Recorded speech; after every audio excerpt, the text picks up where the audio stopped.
Music has been bringing some of the finest international and contemporary dance and music artists to Boston and Cambridge for over 23 years. We are a nonprofit member-supported organization. Please visit us at www.worldmusic.org. Call us at 617-876-4275 and mention you saw us on CCTV and get a 10% discount to our next season. Thank you. We bring you the world. Oh, my name is Dr. John Lichiams with Christian Faith Ministries for All Nations. Our mission is to teach and change people through the gospel of the good news. Would you care to help us? And by joining us and being partners, visit our website, cfmfan.org. Thank you for your donation, and God. And this week in the United States Senate, Senator Elizabeth Warren of Massachusetts made a widely circulated Senate floor speech, making the case that the era of fighting about cutting Social Security is over, and now it is time to talk about expanding Social Security. At the very least, that used to be Beltway heresy. Senator Warren now joins us. Senator, thanks very much for being with us. It's nice to have you here. It's good to be here.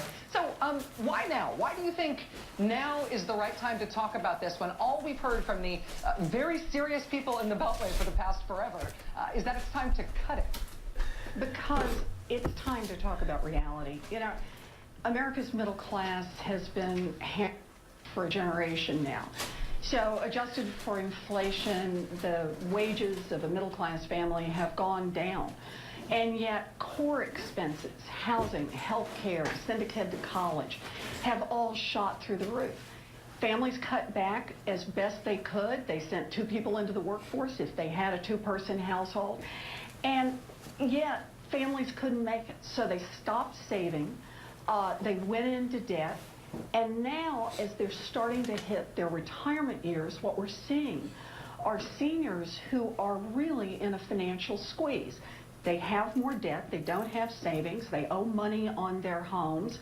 The old defined pension plans that help protect them from their employers, about 35% of the workforce had them a generation ago. Now we've cut that in half. So they're really under a squeeze, and what they've got is Social Security.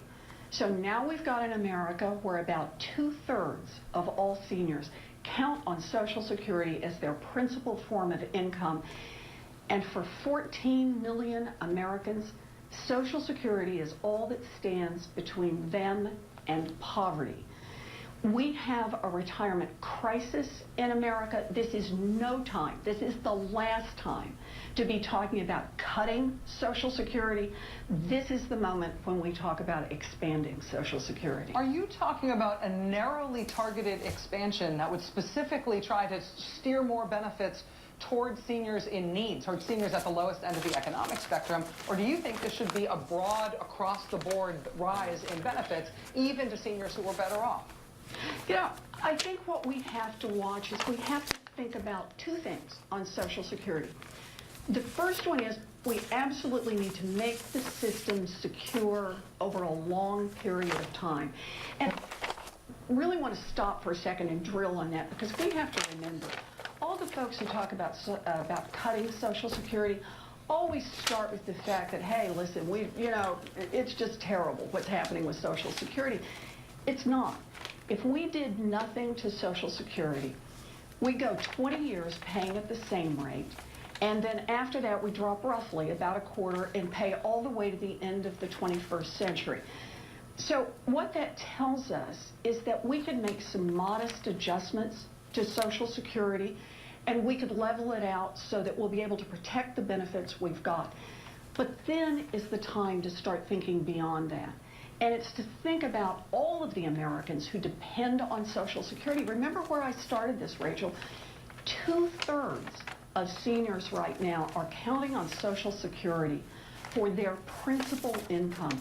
We have to think about a broad approach to this. The types of tweaks that it would take to make the program fiscally sound in the very, very long term that you're talking about. I'm assuming the basic one is raising the cap after which rich people stop paying their Social Security taxes. So people at the higher end of the economic spectrum just pay their Social Security taxes for a larger proportion of their income. That's always seemed like a very simple fix to me. Why has it always been politically radioactive? What's interesting to me is why we haven't focused on that. Why the conversation started with cutting benefits. That was always the direction this went. And I just think it's fundamentally wrong. We need to have a different conversation. We need to have a sensible economic conversation about how to do it. It's not that hard. But what we also need to do is remember, this is partly about math, but it's partly about our values. This is about what kind of a people we are, what kind of a country we are trying to build. I believe fundamentally we are a people who believe that anyone should be able to retire with dignity. And that's what Social Security is about. People who work all their lives and pay into it should have a minimum level that they don't fall beneath. That's good economics, but the point is, it's who we are, it is the kind of country we are building. That argument that you are making about our American values, but also what you want to fight for politically, is, I know you don't want to have this conversation, but it's why people are talking about you as a national figure and not just a senator from Massachusetts in the Democratic Party. I'm not going to ask you the facile question about whether or not you want to run, but do you believe that the types of values you're articulating there are the future of the Democratic Party? Do you feel at home in the Democratic Party, or do you feel like your fight is partly with your own side to get your fellow Democrats to make these issues a priority? Now, I think that this is our moment. I think we have come to understand that, you know, America changes much of the time. It's in increments. It's in small pieces. But we truly have come to the crossroads now. And there are two very different visions of how we build a future. The Republicans have made theirs clear. You know, it's you protect those at the very top. Sure, they've got the maximum number of loopholes and subsidies. And, you know, everyone else, so be it. In other words, their vision is, I got mine, the rest of you are on your own. Our vision is different. It says that we really do make these investments together. And when we make these investments together, we build a strong future, not just for some of us, but for all of us. The pieces are tied together. We're here tonight to talk about Social Security, and that's what I want to talk about. I'm glad to fight for it. But remember, the pieces we're talking about are tied together. It's about fighting for education. Our kids who are being crushed by student loan debt. It's about fighting for the minimum wage. It's about fighting for dignity when people retire. It's about fighting for a world that we build together, because we believe that when we do that, we all got a better chance. We've all got a fighting chance to make something, and that's what we'll do. Senator Elizabeth Warren of Massachusetts, thank you very, very much for your time tonight. It's always great to have you. Thank you very much.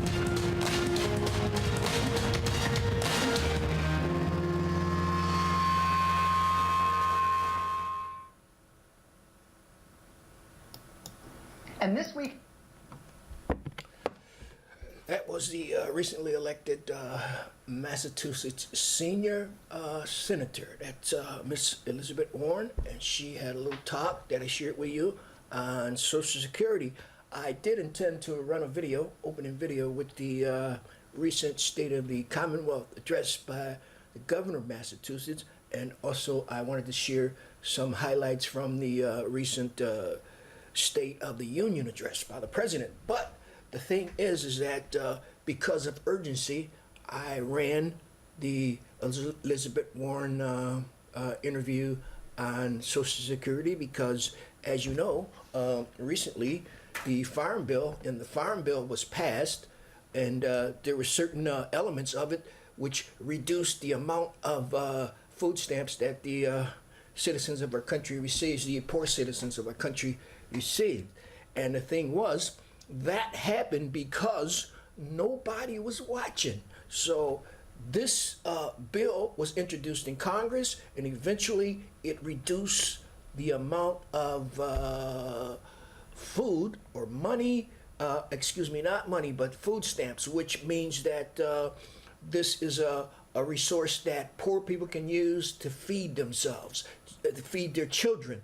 So the thing was, nobody was watching, and this snuck up and it passed, and now poor people are suffering because nobody was watching. But the thing is, I don't want this to happen with Social Security. They are right now, as we speak, planning to cut Social Security benefits. Social Security benefits different from SNAP. Social Security is not a charity. Social Security is something that our citizens, especially our poor and older citizens, paid into all their lives. So don't get that wrong. Don't get that wrong. Okay, that's right. It's not charity. It's not welfare. Social Security is something that people have paid into to make it a successful resource for themselves in later years. Okay, but the thing is, if you don't act, you can be responsible for the destruction of our Social Security system as we know it now. So what I suggest is that you stay on the backs of your elected officials. This Elizabeth Warren, you don't have to stay on her back because she's aware of what the problems are. But the thing is that I'm not saying that we should be against Republicans or any other political party. The thing is, the fact is that this is ours. This is the older generation, Social Security. It's nothing that was given to us. It's something that they created from scratch. So the thing is, if you don't want to lose it, I suggest that you stay on the backs of your elected officials. Elizabeth Warren, we don't have to tell her. We just saw her reaction to what is anticipated, what our elected officials, representatives are going to do with Social Security. So the thing is, I brought this to your attention because I thought it was more urgent than playing the State of the Union address and the Commonwealth. So I want to get on this early. It's early in the year, but the year is young, and so we're going to hear more about this, and I'm going to try to keep you updated on what happens with our government and our elected officials and what they choose to do about enhancing our Social Security system or contributing to the destruction of our Social Security system. We're going to get back to that video if time permits, but I had to do this because we had a little time, and I had to just focus on what's happening with this, with our Social Security system. Okay, I am Hassan Rashid, and this is your Human Service News and Information. It's excellent being here with you once again, and it's always a great achievement to come into your lives like we do each and every week here at CCTV. Okay, talking about CCTV, I just want to update you on a few things that's happening here at CCTV. Okay, starting February 2nd, that's coming up. There's going to be a free orientation and studio tour. You can come, join, learn, create. It all starts here. So if you're interested in hosting a TV show or make a movie, take multimedia classes, become a reporter, learn computers, no experience needed. All you got to do to get your foot in the door here at CCTV is come out to a free orientation and studio tour. That's February 2nd, 6:30 p.m., 438 Massachusetts Avenue, right in the heart of Central Square, Cambridge.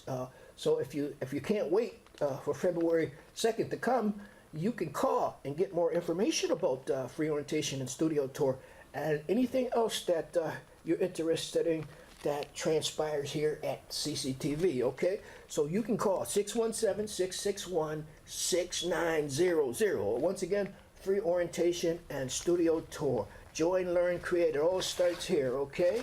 One more thing. On February 14th, CCTV will be sponsoring a 50 and over event to help you if you're interested in learning about the internet, okay? CCTV is excited to announce that we will be teaming with Google to host another session of Age Engage. Age Engage is a collaborative between Google and CCTV that seeks to teach individuals over 50 how to use the internet. Okay, during Age Engage, people over 50 are paired with Google employees for one-to-one training. Learn how to send emails, search the internet, pay bills online, and more. Training will be tailored to each participant's interest and experience.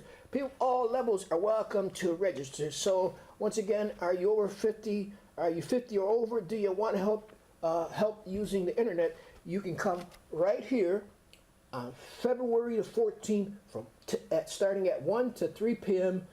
and we're located at 438 Massachusetts Avenue, Central Square. Register today.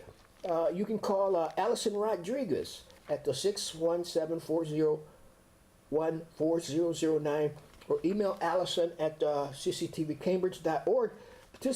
Participants must be able to commit to session time and be interested in receiving one-to-one internet training.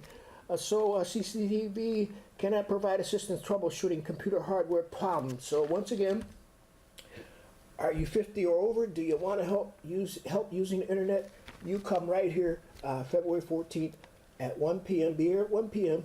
And this event lasts to 3, and you can get all the help that you want learning internet. Okay, that's 438 Massachusetts Avenue. Okay, I'd like to remind, well, not remind you, but inform you that there is the Alliance of Cambridge Tenants, and the acronym for that is ACT. Some of you probably heard it, but it's an agency or organization that deals with the housing problems of low-income Cambridge residents. So the thing is, if you're experiencing a difficulty with housing, or you have some type of concern about low-income housing issues, I want you to contact the Alliance of Cambridge Tenant. They're right here in Cambridge for you, and they're right there to help you. So once again, that's Alliance of Cambridge Tenant, and if you need help with low-income housing issues, Section 8,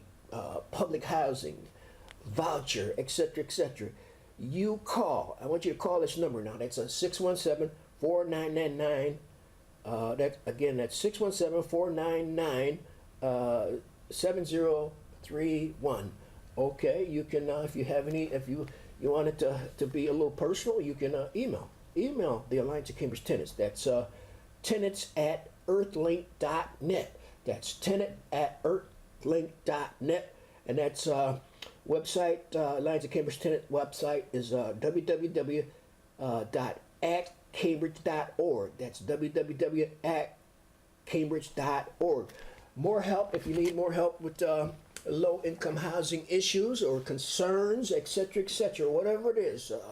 If you looking for housing and you don't have enough money to pay a full amount of rent, you call the Alliance of Cambridge Tenant, and they'll be able to help you in some way. Okay, and if you're homeless and you need a place to go, you need a house, you need some shelter, you call the Alliance of Cambridge Tenants too.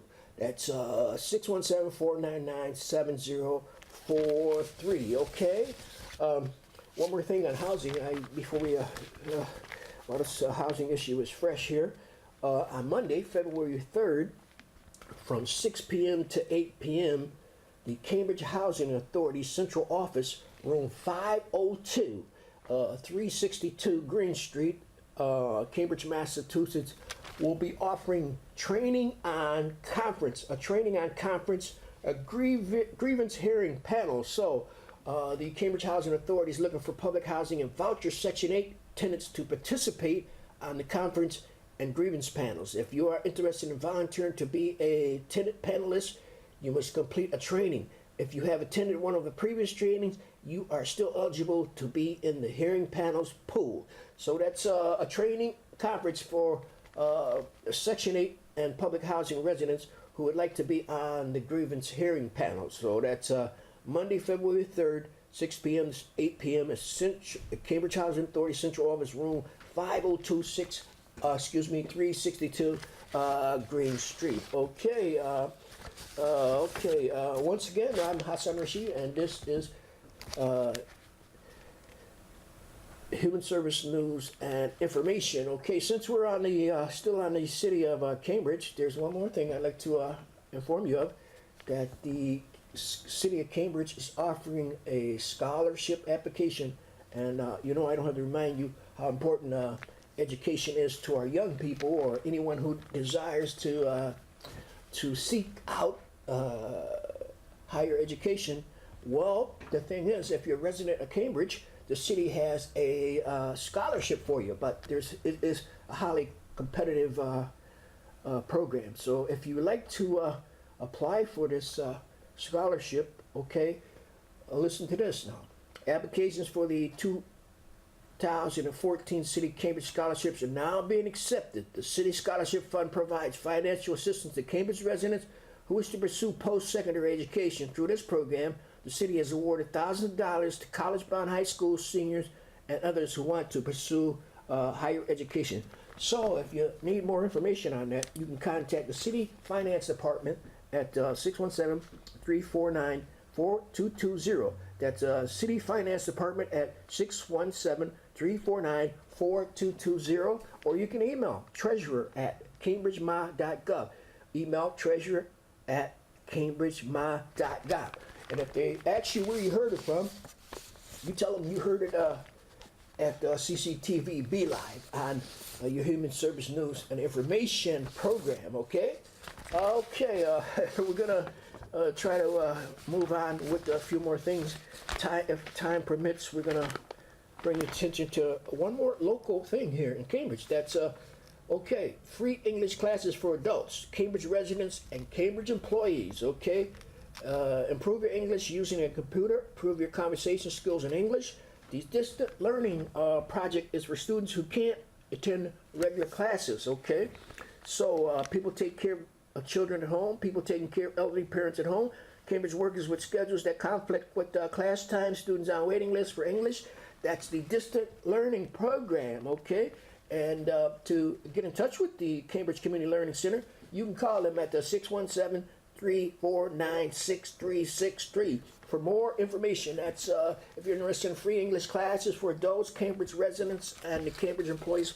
That this is the program, the ideal program for you. That's Cambridge Community Learning Center.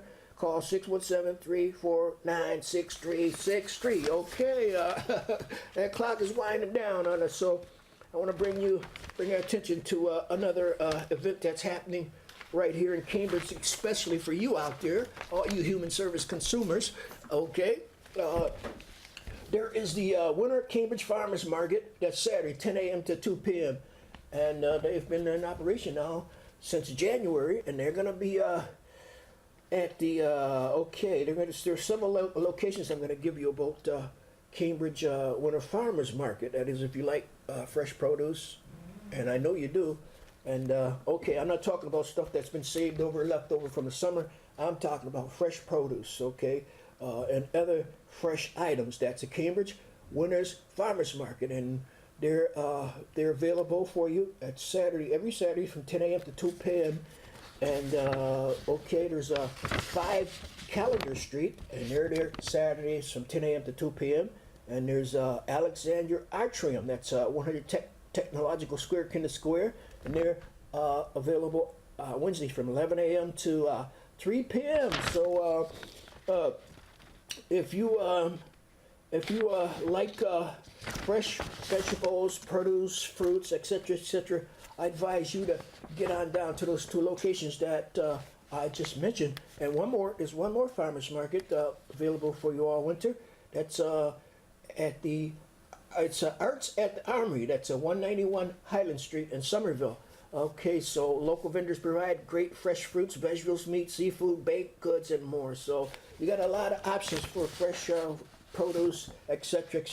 Okay, one more thing before we get out the door here. There is well, I want to thank the before we go, the Helping Hands 35. Okay, that's for their the event that they put on January 20th, the Martin Luther King weekend. So it was all sponsored and provided by the Helping Hands 316. So I congratulate you for making Martin Luther King Day celebration of success. Okay, one more thing since we're talking about Martin Luther King, film screening and workers panel. That's Wednesday, January 29th. That's tonight, 7 p.m. at Woodford, 204 Lesley University. Okay, join cafeteria workers at the River I Stand documentary on Martin Luther King Jr. role in the 1968 Memphis sanitation strike. Then hear from campus workers about their own campaign for dignity. The struggle for workplace justice continues at Lesley University. So I don't have to tell you, all you people from Cambridge, where Lesley University is.